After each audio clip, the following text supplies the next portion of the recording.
Sweden में कुरान को जलाए जाने के बाद एक मुसलमान अहमद अल्लूश ने कुछ ऐसा कर दिखाया है जिसकी आज पूरी दुनिया में चर्चा हो रही है।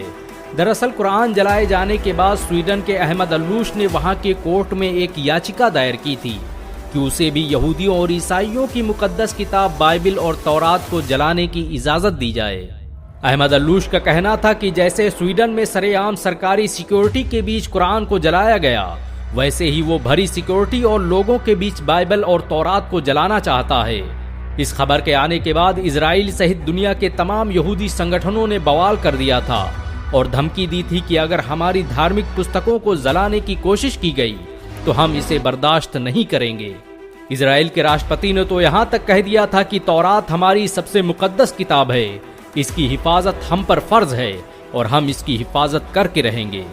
स्वीडन की अदालत ने अहमद अल्लूश की याचिका के बाद उसे बाइबिल और तौरात को जलाने की इजाजत दे दी थी, क्योंकि स्वीडन में धार्मिक पुस्तकों को जलाना अभिव्यक्ति की आजादी माना जाता है, जिसके बाद दुनिया भर की नजरें स्वीडन के इस मुसलमान पर थी। ये इतिहास में पहली बार था कि किसी मुसलमान ने आसमानी किताब बाइबिल और तौरात को जलाने की इजाजत मांगी थी। अहमद अल्लूश तयशुदा वक्त पर कल इजरायली दूतावास पहुंचे। उनके एक हाथ में लाइटर था तो दूसरे हाथ में बाइबिल और तौरात। चारों तरफ दुनिया के मीडिया संस्थान और लोग बाइबल को जलाने का मंजर देखने के लिए मौजूद थे।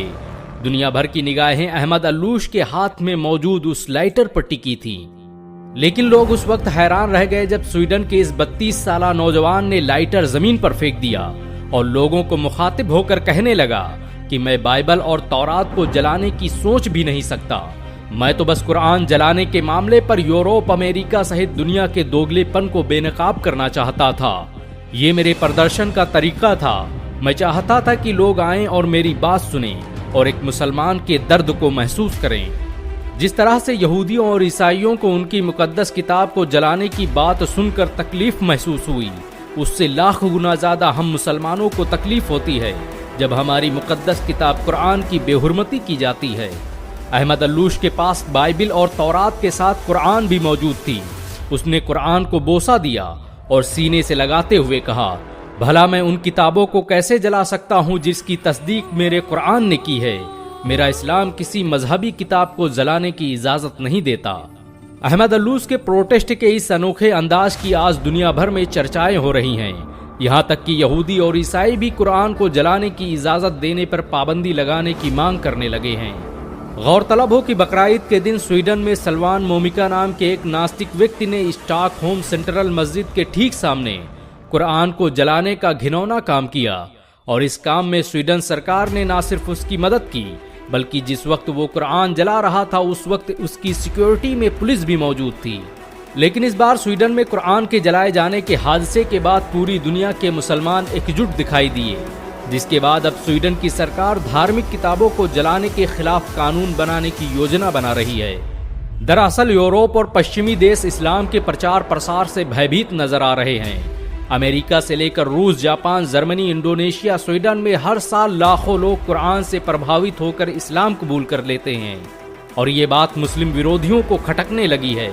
यही वजह है कि वो मुसलमानों को नीचा दिखाने के लिए कुरान और पैगंबर मोहम्मद सल्लल्लाहु अलैहि वसल्लम की तौहीन करने की कोशिश करते हैं। लेकिन इस बार जब बात बाइबिल और तौरात की आई तो यहूदी और ईसाई भी इंसानियत की दुहाई देने लगे।